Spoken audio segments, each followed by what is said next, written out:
She was not the seductress. She was not the martyr. She was not the schemer nor the pawn. She was Anne of Cleves, the wife who was meant to be forgotten, yet emerged as one of the few survivors of Henry VIII's deadly court. In a world where beauty was currency and obedience cost lives, and chose something else: survival. Born on September 22, 1515 in Dusseldorf, Anne was a German princess raised in the small but politically significant Duchy of Cleves. Her father, John III, Duke of Cleves, governed his realm with a practical tolerance that leaned toward Lutheranism. Her education was that of a noblewoman, but far from the ornate sophistication of the French or English courts, and was taught household management, devotion, and humility. Music, poetry, flirtation, these were not part of her world. And yet, she would soon be asked to play a role in the grandest theater of all, the English throne. In 1539, with Europe split between Catholic and Protestant powers, Henry VIII, having broken from Rome and executed his tempestuous second wife Anne Boleyn, was in desperate need of a new alliance. Cromwell, his chief minister, saw Anne as the perfect bride to secure Protestant strength on the continent. To avoid misunderstandings, the king sent Hans Holbein, his most trusted portrait artist, to Cleves to paint her likeness. Holbein's portrait revealed a woman of modest beauty, soft-featured, composed, demure. Henry, thrilled by the painting, agreed to the match before meeting her. But Henry's appetite was as fickle as his fury. When Anne arrived in England in December 1539, she was every bit the woman Holbein had painted, but not the romantic fantasy Henry had constructed. He disguised himself as a messenger and barged into her chamber unannounced, expecting sparks to fly. But Anne, unfamiliar with courtly games, barely reacted. She did not swoon, she did not flatter, she was simply polite. That was enough to enrage the king. He left the room muttering, "I like her not." Despite his distaste, Henry could not back out of the politically charged marriage. On January 6, 1540, they were wed. But the damage was done. He called her the Flanders Mare. He refused to consummate the union. "I have not been able," he told his courtiers, "to do what a man should with his wife." By June, Henry wanted out. Now, many women in Anne's position might have panicked. Catherine of Aragon had fought her annulment until the end. And Boleyn had challenged the king and lost her head. But Anne of Cleves was different. She did not fight. She did not cry. She did not demand. She agreed. Graciously, swiftly, and without protest, she accepted the annulment. She stated that the marriage had not been consummated, and that she recognized Henry as her sovereign. And in return, Henry gave her what no other wife received: freedom and favor. She was granted the title, the king's beloved sister, a generous allowance, several estates, and royal status. She was even invited to court to attend feasts and weddings, and lived in comfort at Hever Castle and Richmond Palace. She wore fine gowns, kept her own household, and maintained warm relations with Henry's daughters, Mary and Elizabeth. She played cards with Henry. She danced at court banquets. And while other queens walked the line of power and peril, and walked freely, unchained from marriage, untouched by scandal, unburdened by expectation. When Henry married the young and flirtatious Catherine Howard, Anne smiled. When Catherine was beheaded, Anne watched in silence. She had seen enough to know that in the Tudor court, ambition was poison, and love a liability. Even after Henry's death in 1547, Anne remained in England. She did not remarry, though suitors occasionally appeared. She lived through Edward VI's reign, and in 1553, when Queen Mary I ascended the throne and, still Protestant, rode with Mary during her coronation. It was a calculated gesture, a signal that Anne was no threat. And again it worked. But her later years were quieter, more melancholic. Mary's rule grew colder, harsher. The royal court distanced itself from Anne. Her income was reduced, and some of her properties were repossessed. She faded from public life, but she was still alive, still standing. Anne of Cleves died on July 16, 1557, at Chelsea Old Manor, at the age of 41. She was buried in Westminster Abbey, the only one of Henry's wives to be laid to rest there. She had been queen for just 6 months. She bore no children. She left behind no scandal, no poetry, no romantic legend. But what she did leave behind was far rarer: a legacy of grace, survival, and quiet defiance. In a court where queens were pawns and lovers were hunted, Anne of Cleves chose her own fate, and lived longer than them all. Even after her death, Anne of Cleves remained something of a mystery, a queen who neither rose to power nor fell to scandal, but drifted like a ghost through the stormy corridors of Tudor history. Her tomb at Westminster Abbey, though not grand, bears silent testimony to her unique fate. While the other wives of Henry VIII were buried far from court, and rests among kings and queens, she lies not in disgrace nor in exile, but with quiet honor. Historians have often debated how she viewed her brief queenship. Did she feel humiliated by Henry's rejection? Or did she recognize, with remarkable foresight, that escaping the king's bedchamber might be the greatest blessing of all? In the decades following her death, England continued to be reshaped by the Tudor dynasty. Edward VI's short, reformist reign gave way to Mary I's Catholic restoration. Anne, though Protestant, had aligned herself wisely during Mary's rise. She was careful to never assert religious zeal. Her survival wasn't just luck, it was calculated restraint. But by the time Elizabeth I ascended the throne in 1558, a year after Anne's death, the court had changed again. Elizabeth, brilliant, cautious, and famously unmarried, might have seen in Anne a quiet role model, a woman who kept her head not through charm or power, but by knowing exactly when to disappear from the spotlight. And disappear and did. With no children to champion her name, no love story to romanticize her memory, and no martyrdom to ignite folklore, Anne of Cleves became a forgotten queen in the popular imagination. Her portrait, once so admired by Henry, was tucked away in galleries. Her name was a footnote, between the tragedy of Anne Boleyn and the scandal of Catherine Howard.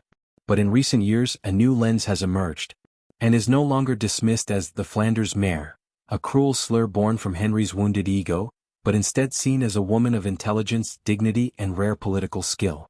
She entered England as a stranger, faced humiliation, and turned it into opportunity. She was queen for 186 days, yet secured a lifetime of peace and protection. Where others fought and fell and simply endured. And in the end, it was she who outlived the king, his passions, and his fury. Behind her modest portrait lies the face of quiet power. The kind that doesn't scream. The kind that doesn't demand. The kind that survives. And perhaps, in that silent survival, Anne of Cleves left behind the most enduring legacy of all. In the centuries that followed, Anne of Cleves became an enigma that history nearly overlooked. A queen reduced to a line in a textbook or a passing mention in tales of Henry VIII's matrimonial chaos. But slowly, quietly, the narrative began to shift. As historians dug deeper, as biographers re-examined Tudor records, Anne's image began to emerge not as the dull, unwanted bride, but as a woman of remarkable instinct and enduring grace.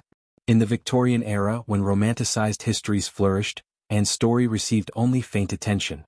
She was often portrayed as the ugly one, the mistake, the foreign girl who didn't know how to please a king. But even in these slanted retellings, something curious stood out: she survived. While drama swirled around the other queens, Anne's name remained untarnished. No charges of adultery. No whispers of heresy. No exile or disgrace. Just a life lived quietly, wisely, and with care. In time, historians began to wonder, had they misunderstood her all along? By the 20th and 21st centuries, Anne of Cleves began to undergo a long-overdue re-evaluation. Feminist scholars saw in her story something deeper, a woman navigating a brutal, male-dominated world, choosing silence as a weapon, and winning by walking away. She did not fight for power, nor did she fall for love. She negotiated peace. She protected her autonomy. And in doing so, she carved out a life that was safer, longer, and freer than any other woman married to Henry VIII. Modern portrayals reflect this shift. In novels, television series, and documentaries, Anne is no longer just the one who wasn't pretty. She is the clever one, the gracious one, the survivor. In Hilary Mantel's musings and Philippa Gregory's stories, and in stage productions like Six the Musical, Anne is given a voice, often witty, insightful, and self-aware. One of the most striking ironies is that the very thing Henry VIII valued most, control, was what Anne quietly evaded. While he sought to mold, possess, or destroy his wives, Anne slipped through his grasp with a smile and a signature. In the cruel logic of the Tudor court, submission often meant doom. But Anne's submission was an illusion, a diplomatic maneuver that allowed her to live on her terms. And in many ways, her story mirrors that of countless women throughout history, expected to play a role, to smile politely, to disappear quietly. But Anne of Cleves didn't disappear. She watched. She learned. She adapted. She understood that power could be found not only in crowns or commands, but in knowing when to step aside, when to stay silent, and when to let others fall on their swords. Her palaces may no longer stand. Her letters are few. Her tomb is modest. But her legacy, quiet, powerful, enduring, is still whispering through the marble halls of English history. Though Anne of Cleves left behind few letters and no memoirs, the traces of her life can still be found in the stone and soil of England. The properties granted to her after the annulment, Hever Castle, Richmond Palace and Bletchingley, became quiet sanctuaries where she carved out a life that was neither royal nor common, but something rarer, independent. At Hever Castle, the former home of Anne Boleyn, Anne of Cleves lived as a noblewoman of distinction. She filled her household with trusted attendants, corresponded with ambassadors, and managed her estates with the precision and poise expected of any titled landowner.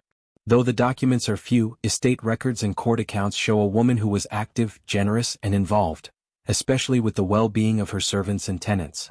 She gave alms, oversaw repairs, hosted guests, and maintained her dignity without demanding attention. She may not have sought the spotlight, but she did not vanish into shadows. Visitors to her residences often remarked on her serenity, an air of unshakable calm that stood in stark contrast to the turbulence of the court. She was known to enjoy walks in the gardens, reading devotional texts, and occasionally watching court masques or musical performances. Despite her German roots and had grown comfortable in England, adapting with quiet strength to a culture that once sought to humiliate her. But her adaptation came at a cost. After Henry's death and Mary's accession to the throne, Anne's life entered a quieter, lonelier phase. The generous pension once granted to her began to shrink. Her attendance at court became infrequent. With no children to anchor her legacy and no power to wield, Anne found herself on the periphery, respected, but increasingly irrelevant in the eyes of a regime consumed by religious fervor. She watched from afar as England once again descended into fear and fire. Mary's campaign to restore Catholicism led to burnings at the stake, the return of the Inquisition and public unrest. And, ever the careful observer, did not publicly oppose Mary's policies. She remained silent, diplomatic, choosing peace over protest. But her Protestant roots made her a quiet outsider in a country rapidly turning inward. When illness overtook her in the summer of 1557, Anne asked only for a simple burial and prayers for her soul. Her death was mourned with dignity, not grandeur. Queen Mary, though preoccupied with her own crumbling rule, permitted her to be buried in Westminster Abbey, a remarkable gesture for a former Protestant queen in a Catholic court. Yet even in death, Anne's story was understated. Her tomb, placed in the south aisle of the high altar, is elegant but easy to overlook.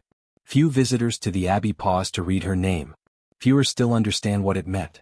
And yet, there she lies, among monarchs and saints.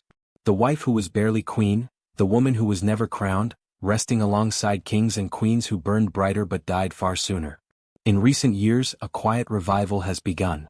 Anne's story now resonates in a world beginning to understand that power doesn't always roar. That wisdom can lie in restraint. That survival, in the face of tyranny, can be its own form of rebellion. Historical societies have begun restoring her memory. Documentaries, podcasts, and historical dramas speak of her with newfound respect. Her portrait by Holbein is viewed not as a misleading mistake, but as a testament to a woman who defied the odds simply by refusing to play the game. Schoolchildren once taught to recite, divorced, beheaded, died, now learn her name is more than just a marital misstep. They learn that she lived. And in Henry VIII's world, that was no small feat. Today, centuries after her death, Anne of Cleves is finally stepping out from behind the veil of silence that once shrouded her story. In modern England, her name, once little more than a historical footnote, has been given new breath through architecture, culture, and the collective desire to revisit forgotten lives with empathy and insight. Visitors to Hever Castle, nestled in the Kent countryside, walked the same pathways and did. Though more famously the childhood home of Anne Boleyn, the castle preserves the memory of Anne of Cleves with equal reverence. Her chamber is on display, richly furnished, yet calm and modest, much like the woman herself. Walls adorned with her likeness and panels telling her story quietly correct the centuries of mischaracterization. Tour guides now emphasize not the scandal of her marriage, but the brilliance of her survival. In Lewes, East Sussex, the Anne of Cleves House, a beautiful timber-framed 15th-century building, remains a standing tribute. Although she never lived there, it was part of her divorce settlement, and today the site functions as a museum. It showcases Tudor life, with exhibits dedicated to her marriage, annulment, and legacy. For the curious visitor, it offers a chance to step into the rhythms of Anne's world. Spinning wheels, embroidered gowns, pewter dishes, the domestic rituals of a queen without a crown. But Anne's rebirth isn't confined to brick and timber. In literature, she now enjoys more complex, empathetic portrayals. No longer simply the plain German princess, authors delve into her quiet cleverness, her political instincts, and her capacity for emotional restraint in a court that devoured the too bold and the too beautiful. In Philippa Gregory's historical novels and Hilary Mantel's reflections, and is painted with nuance, a woman not of failure but of extraordinary survival.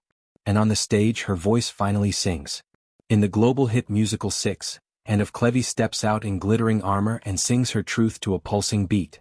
You said that I tricked ya, 'cause I didn't look like my profile picture?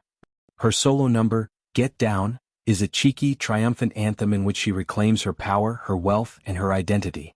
Audiences roar as she declares her freedom from Henry's grasp, not in tragedy but in fierce, joyful self-respect. This modern cultural reimagining has turned Anne into a symbol for something greater than her place in a royal lineup. She represents every woman who has been misjudged, mislabeled, or dismissed because she didn't fit a narrow ideal. She speaks to those who choose peace over pride, who understand when to let go, and who walk away with their heads held high. Even academic circles have joined this revival. New biographies question the long-standing biases in Tudor chronicles, especially the hostile descriptions ceded by Henry himself. Scholars now see Anne as a shrewd diplomat in a deadly game. She avoided the fatal traps of ambition, never sought to control, never dared to conquer, yet walked away with her life, lands, and dignity intact. It is no small thing to say that in the end Anne of Cleves won. Her legacy doesn't glitter like Elizabeth's, or scandalize like Anne Boleyn's, but it endures. And in a world hungry for stories of resilience, intelligence, and grace under pressure, Anne's story finally finds its time. She is no longer the queen who was barely queen. She is a mirror to our own world, where strength often lies in restraint, where true victory is survival, and where dignity, quiet, unbroken dignity, can echo louder than any crown. And so, in the grand saga of the Tudor dynasty, filled with blood, betrayal, and bold ambition, Anne of Cleves remains the most unexpected victor. While others schemed for power or perished in pursuit of love, and chose a quieter path, she gave Henry what no other woman could, a graceful exit. In return he gave her peace, a rare gift in a court that fed on turbulence. She walked away from the throne not in shame but in triumph. And while her reign as queen consort lasted just 6 months, her influence lingered far longer. She modeled the art of survival in a ruthless world. She proved that wisdom could outlast seduction, that silence could be mightier than protest, and that a woman could secure freedom without drawing a sword. History tried to reduce her to a punchline, a castaway wife, a diplomatic blunder. But modern voices, those willing to look beyond Henry's wounded pride, have recovered her truth. She was never the mistake. She was the masterstroke. In the end, Anne of Cleves was not defined by the man she married, but by the life she reclaimed after him. Her portrait still hangs in the Louvre and the National Portrait Gallery, no longer seen as a deception, but as a window into a soul that refused to be broken. Her tomb lies quietly in Westminster Abbey, where the stone bears her name, not Queen of England but something perhaps more powerful. Anne of Cleves, the king's sister. Survivor. Diplomat. Forgotten no more.